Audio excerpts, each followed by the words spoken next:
Once upon a time, on an uninhabited island on the shores of the Red Sea, there lived a Parsee, from whose hat the rays of the sun were reflected in more than oriental splendor.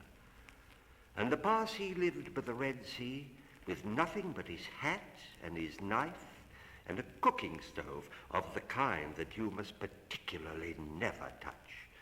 And one day he took flour and water and currants and plums and sugar and things and made himself one cake which was 2 feet across and 3 feet thick.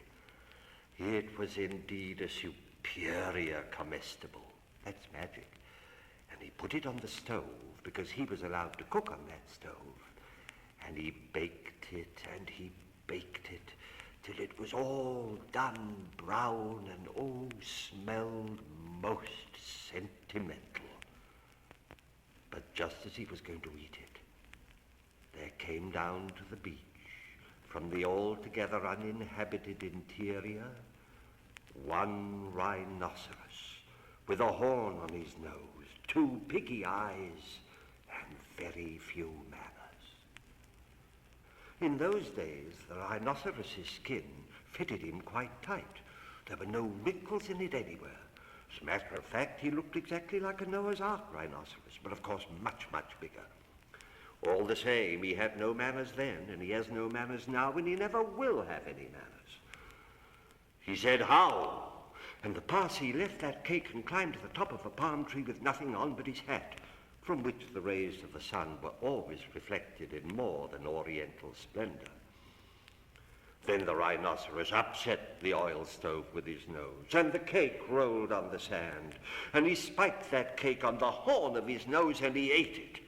And he went away, waving his tail to the desolate and exclusively uninhabited interior, which, as you know, abuts on the islands of Mazander and Socotra and the promontories of the larger equinox. And then the Parsee came down from his palm tree, put the stove on its legs, and recited the following sloka, which, as you have not heard, I will now proceed to relate. Them that takes cakes which the Parsee man bakes makes dreadful mistakes. And there was a good deal more in that than you would think, because 5 weeks later there was a heat wave in the Red Sea, and everybody took off all the clothes they had. The Parsee took off his hat, but the rhinoceros took off his skin and carried it over his shoulder as he came down to the beach to bathe. In those days, it buttoned underneath with 3 buttons and looked just like a waterproof.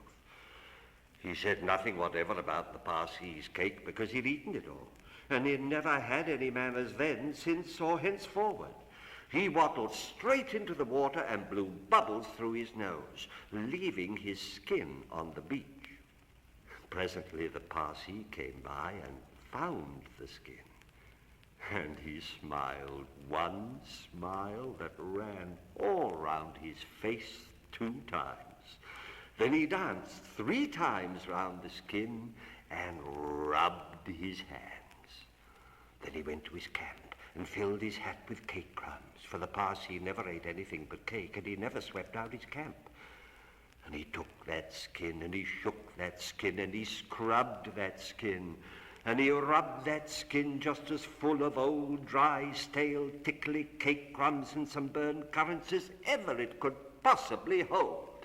Then he climbed to the top of his palm tree and waited for the rhinoceros to come out of the water and put it on. And the rhinoceros did. He buttoned it up with the 3 buttons, and it tickled like cake crumbs in bed.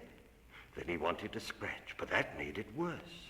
Then he lay down on the sands and rolled and rolled and rolled, and every time he rolled, the cake crumbs tickled him worse and worse and worse. Then he ran to the palm tree and rubbed and rubbed and rubbed himself against it. He rubbed so much and so hard that he rubbed his skin into a great fold over his shoulders and another fold underneath, where the buttons used to be, but of course he'd rubbed the buttons off. And he rubbed some more folds over his legs. and it spoiled his temper, but it didn't make the least bit of difference to the cake crumbs. They were inside his skin, and they tickled. So he went home very angry indeed and horribly scratchy.